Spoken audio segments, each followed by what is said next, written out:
아모스서 5장 9절에서 17절 말씀. 그가 강한 자에게 갑자기 패망이 이르게 하신즉 그 패망이 산성에 미치느니라. 무리가 성문에서 책망하는 자를 미워하며 정직히 말하는 자를 싫어하는도다.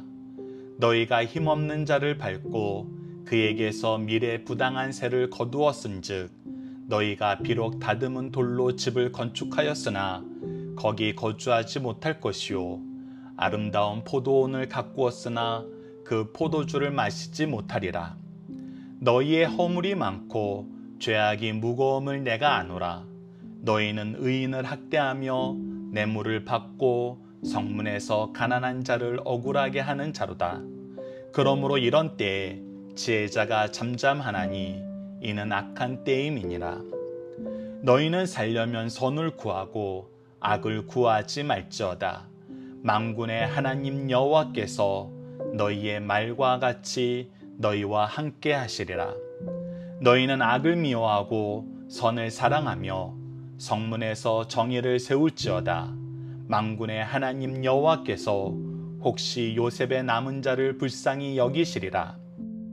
그러므로 주 만군의 하나님 여호와께서 이와 같이 말씀하시기를 사람이 모든 광장에서 울겠고 모든 거리에서 슬프도다 슬프도다 하겠으며 농부를 불러다가 애곡하게 하며 울음꾼을 불러다가 울게 할 것이며 모든 포도원에서 울리니 이는 내가 너희 가운데로 지나갈 것임이라.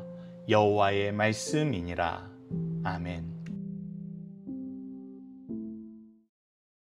안녕하세요. 승리한상 가족 여러분, 그리고 강성성경 연구원 여러분, 오늘은 아모스 11번째 시간으로 아모스 5장 9절에서 17절 말씀을 살려면 선을 구하고 악을 구하지 말라라는 제목으로 함께 말씀을 나누도록 하겠습니다.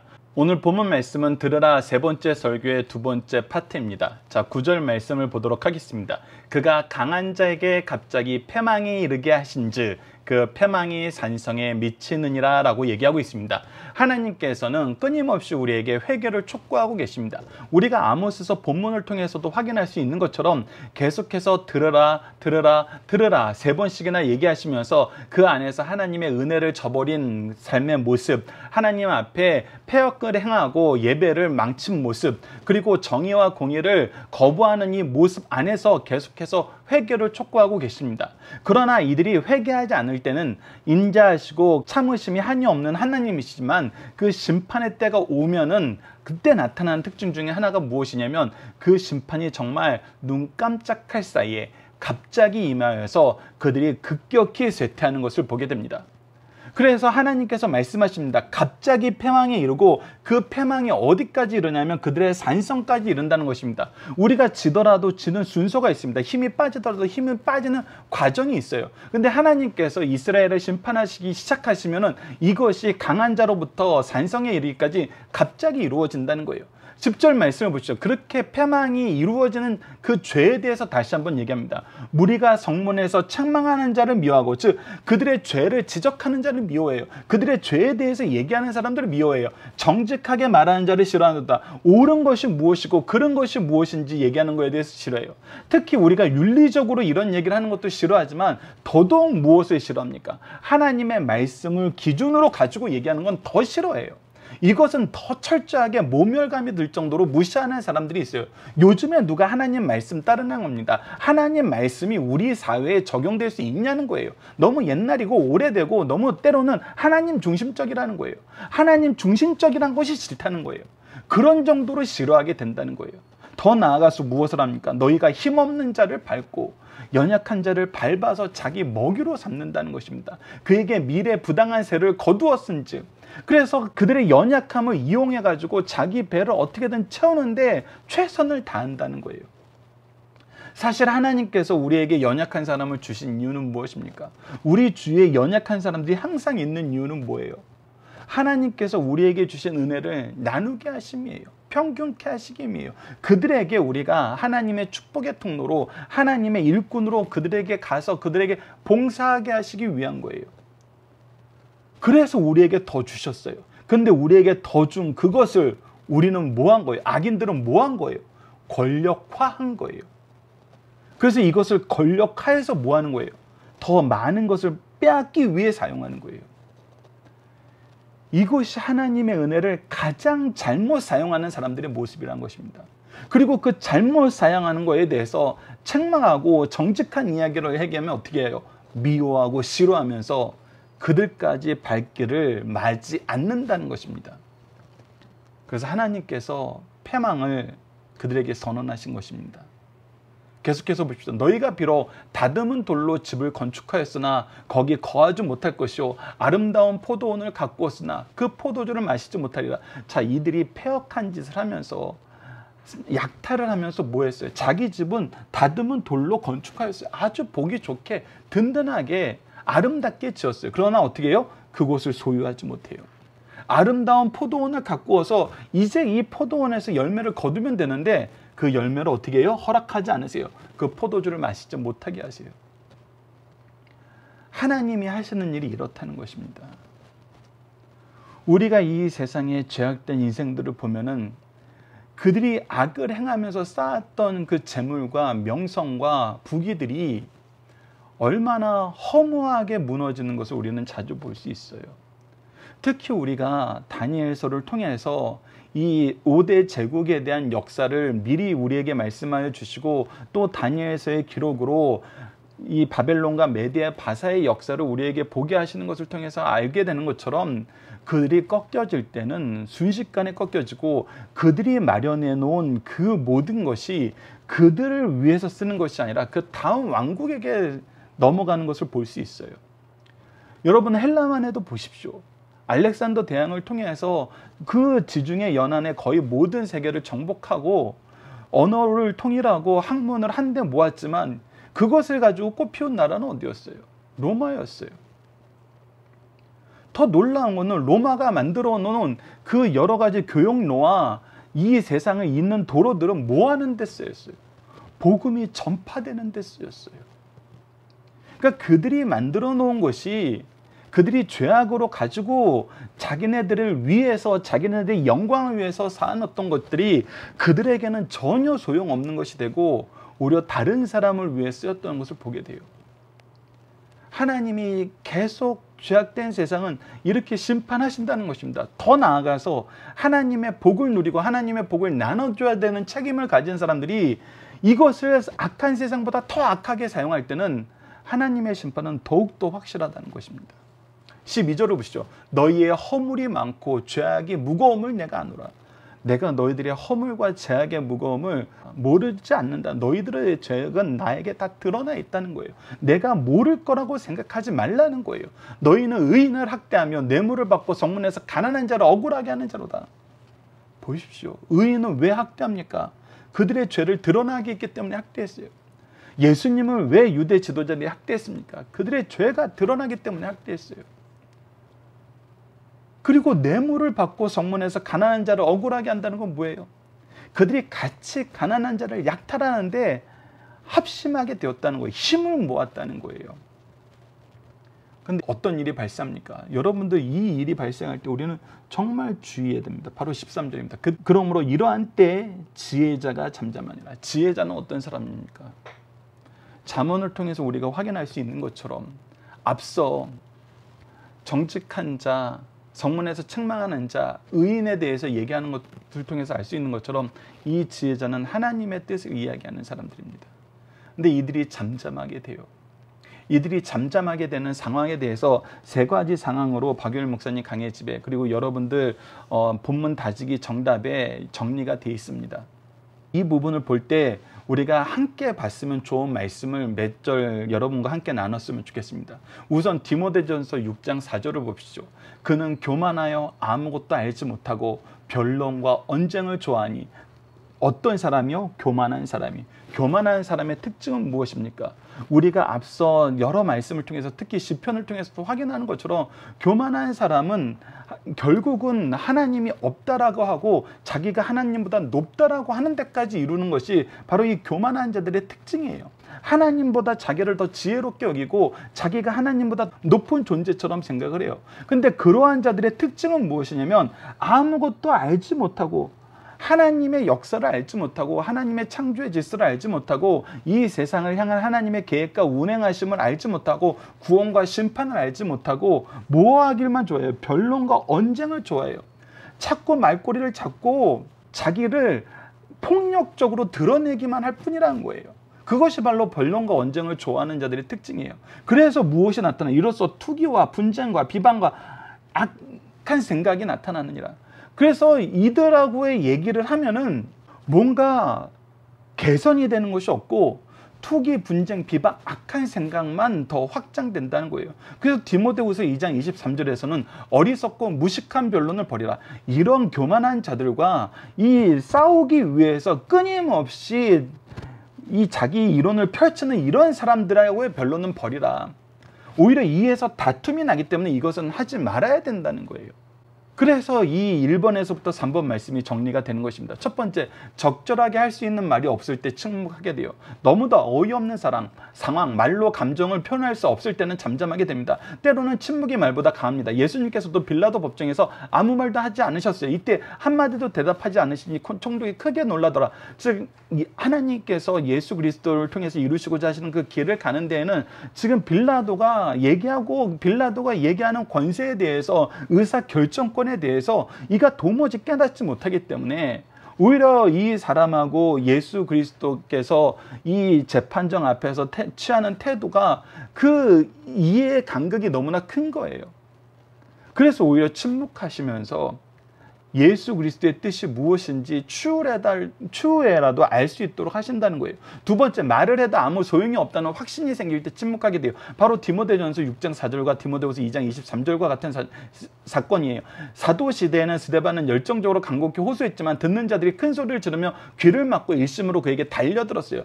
근데 이때는 결국은 침묵하게 되었어요. 때로는 죄악이 너무 심각한 상태에 이르러 아무 말을 해도 소용이 없고 그들을 버리고 다른 사람에게 가야 될 때가 있음을 우리가 확인할 수 있습니다. 세 번째는 말하는 것이 이익보다 해가 되기 쉬울 때 침묵하게 된다는 것입니다.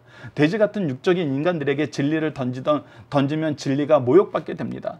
사람들의 본성은 너무 사악하여서 말씀이 오히려 정욕을 부채질하는 동기가 되거나 거만한 자를 징계함으로 오히려 능력을 받게 될 때 침묵할 필요가 있어요. 하나님께서 강하게 호소하는 수단으로 침묵하실 때가 있습니다. 만약 하나님께서 마지막 호소로 침묵하신다면 그거는 폭풍전야의 고요함이라고 볼 수 있고 오히려 이때 우리는 더더욱 주의 깊게 봐야 돼요. 특히 우리가 마지막으로 이 침묵의 역사 안에서 정말 우리가 조심스럽게 봐야 되는 말씀이 마가복음 4장 12절 말씀, 이사야서 6장 말씀을 인용하여서 우리에게 주신 말씀을 보십시오. 이는 그들로 보기는 보아도 알지 못하며 듣기는 들어도 깨닫지 하지 못하며 돌이켜 죄의 사함을 얻지 못하게 하려 함이라 하시고, 즉 하나님의 말씀이 선포되는데 도무지 이 말씀이 이해가 안 돼요.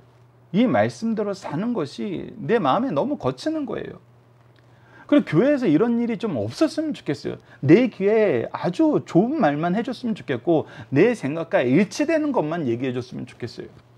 근데 때로는 사람들이 그렇게 해주면은 그런 일이 발생하면 어떤 생각을 하게 되냐면 이제 내 마음이 편하고 내가 원하는 것이 이루어졌다고 생각하면서 마음의 안심을 느낄 때가 있어요. 근데 여러분들 마가복음 4장 12절 말씀, 이 마태복음과 누가복음에서 이 상황에 대해서 비유로 말씀하시기 시작하는 부분에 대해서 이 상황에 대해서 계속 얘기하시는 부분이 있는데 이 말씀을 근거로 보면은 여러분들 이것은 오히려 뭐가 되는 거예요? 우리가 들어도 깨닫지 못하고 보아도 알지 못하는 이 상황에 놓였다는 것은 오히려 하나님의 징계가 우리에게 오고 있다는 거예요. 그래서 오히려 지혜자가 잠잠한 때, 우리가 들어도 듣기 싫어질 때, 이때는 악한 때이기 때문에 우리는 더더욱 긴장하고 더더욱 회개를 위해서 무릎 꿇어야 될 때라는 것입니다.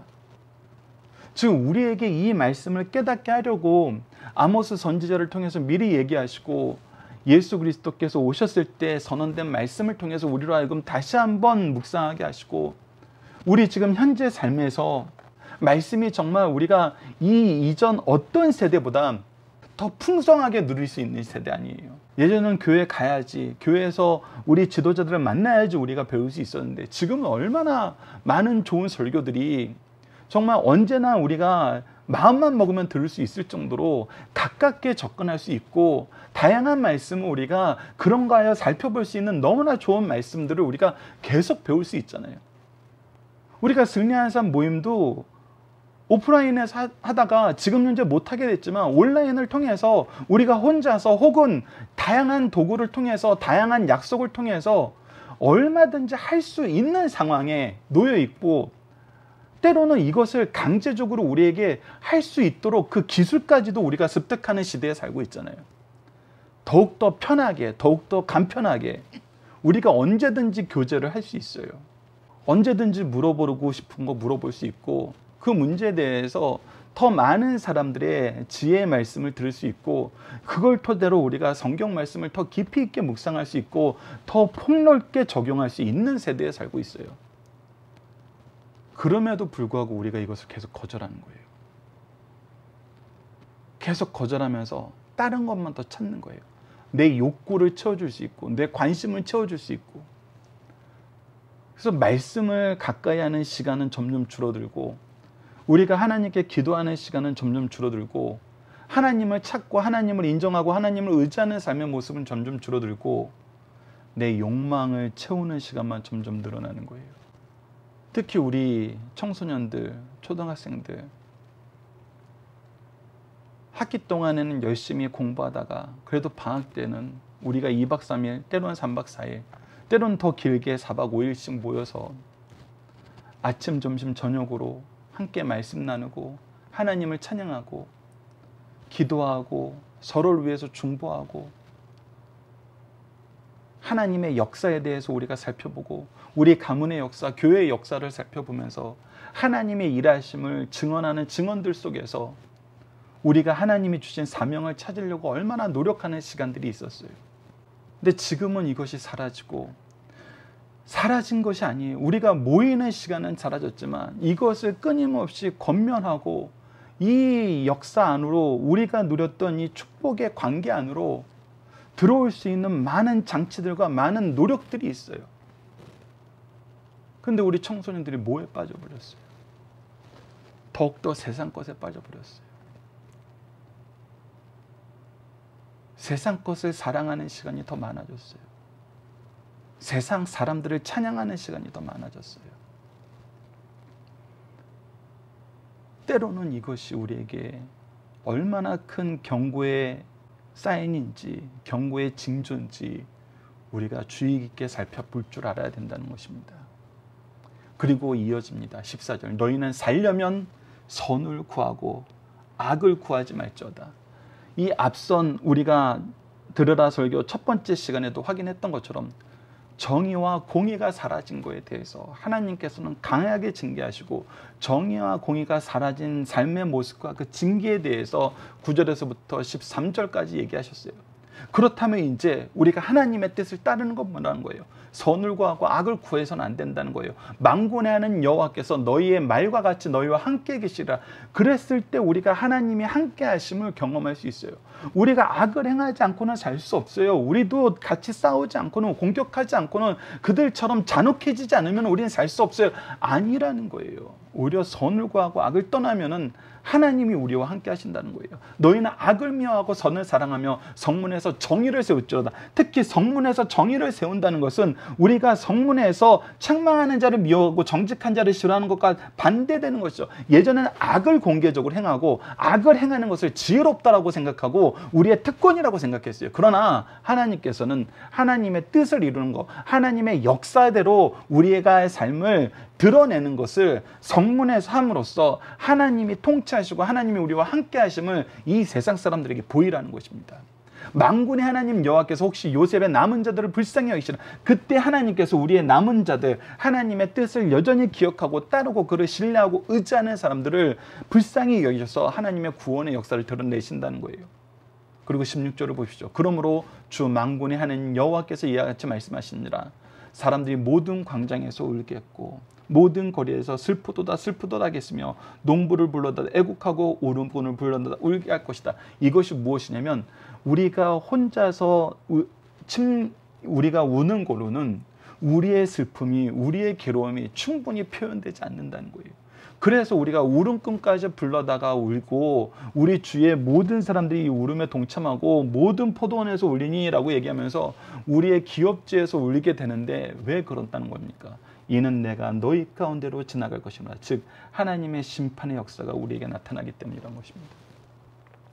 그래서 하나님의 심판의 역사가 나타날 때 우리가 슬피 울게 된다는 걸 미리 말씀하시고, 더 나아가서 이것이 하나님의 인내하심이 끝났을 때 나타나는 최종적인 심판이라면 우리가 늦기 때문에 하나님의 경고가 있을 때, 앞서 들으라는 두 편의 설교를 통해서 우리에게 계속 경고의 사인을 보여줄 그때 우리가 속히 회개해야 된다는 것입니다. 이것이 하나님의 말씀임을 다시금 우리에게 선포하심으로써 우리의 회개를 촉구하고 계십니다. 오늘 본문의 중심 사상입니다. 하나님께서 주신 특별한 은혜를 가지고 사람을 돌보지 않고 학대하면 심판을 피할 길이 없다는 것입니다. 상류층에 속해 있고 경제적 여유가 있는 사람들은 자신이 가진 모든 것을 하나님의 은혜로 알아야 됩니다. 하나님께서 하나님의 뜻대로 쓰시라고 우리에게 먼저 주신 거예요. 먼저 받은 우리가 자격이 있고 공로가 있어서 주신 것이 아니에요. 자격도 공로도 없는데 주셨기 때문에 은혜라는 거예요. 그럼 먼저 받았을 뿐이에요. 그러면 자기가 가진 특권을 이웃을 위해서 바르게 사용할 수 있어야 돼요. 왜? 이웃을 위해서 바르게 사용하라고 주신 것이기 때문에. 그것이 하나님의 뜻이기 때문에. 그러나 그것을 자기가 쟁취한 것으로 알면 부당한 짓을 하면서 이웃을 학대하게 된다는 거예요. 그래서 이 소유권에 대한 개념이 너무나 중요해요. 여러분, 하나님께서 11조를 가르쳐 주신 이유는 무엇이냐면 이 하나님의 소유권에 대한 인정을 우리에게 보이라는 거예요. 이 모든 것이 하나님의 은혜로 너희들에게 주어진 것임을 너희들이 잊어서는 안 된다는 거예요. 이것을 잊으면 우리는 죄악된 길로 빠져요. 어리석은 길로 빠져요. 악한 길로 빠진다는 거예요. 그래서 오히려 죄악을 더 가속시키는 삶을 살아요. 이웃을 학대하는 삶을 산다는 거예요. 이러한 행위는 하나님의 심판을 피할 수 없음을 분명히 경고해주고 있습니다. 두 번째, 자신의 행복과 민족의 번영을 가져오는 가장 확실한 길은 선을 구하고 악을 구하지 않고 사회 정의를 실현하는 거예요. 즉 하나님의 뜻을 실현하는 거예요. 여기서 얘기하는 사회 정의는 여러분들, 우리 사회가 우리가 같이 합의해서 얘기한 사회 정의가 아니에요. 하나님이 세우신 질서 안에서의 정의예요. 즉 하나님의 뜻을 이루는 거예요. 하나님을 떠난 사람들은 행복과 번영을 위해서 선한 방법을 버리고 악한 방법으로 삶을 살아갑니다. 그러나 하나님은 분명히 말씀하십니다. 악을 미워하고 선을 사랑하라. 특별히 사법기관은 정의를 세우라. 그렇지 않으면 과거에 어떤 선한 일을 하였더라도 심판은 피할 길이 없다는 것입니다. 세 번째, 신령한 눈을 뜨고 바라보면 하나님의 공의로운 심판이 세상과 교회에 임박했음을 보게 된다는 것입니다. 하나님의 선지자는 하나님의 심정을 가지고 슬프다 슬프다 외치며 울 수밖에 없었어요. 애통할 수밖에 없었어요. 하나님의 은혜를 간구할 수밖에 없었어요. 애곡을 듣고도 함께 울 자가 없으니 울음꾼을 불러다가 울 수밖에 없는 강팍한 세상이란 거예요. 이 시대도 아모스 선지자 같은 심정으로 슬픔을 외칠 수밖에 없는 세상임을 우리에게 보여주고 있습니다. 이번 주 공동 기도 제목은 주의 진리의 말씀을 듣기를 기뻐하게 하시고 들은 말씀이 그런가 하여 묵상하며 바로 깨닫고 지키게 하여 주소서. 오늘 본문 말씀을 통해서는 공의와 정의가 사라지고 연약한 자의 죽음이 방치되며 무슨 일이든지 경제적인 이해타산을 앞세워 물질을 최우선에 두는 사회의 모습을 보게 됩니다. 주신 분도 하나님이시요 거두시는 분도 하나님이시며 주인의 뜻대로 바르게 사용하면서 연약한 자를 돌보고 하나님의 공의와 정의가 선포되며 거룩함으로 승리하는 삶을 살게 하여 주소서. 이를 위해 우리를 이끄시는 하나님을 신뢰하며 담대하게 나아가게 하여 주소서 기도하는 우리 승리한 삶 가족 여러분들, 강성성경 연구원 여러분들에게 기도합니다. 감사합니다.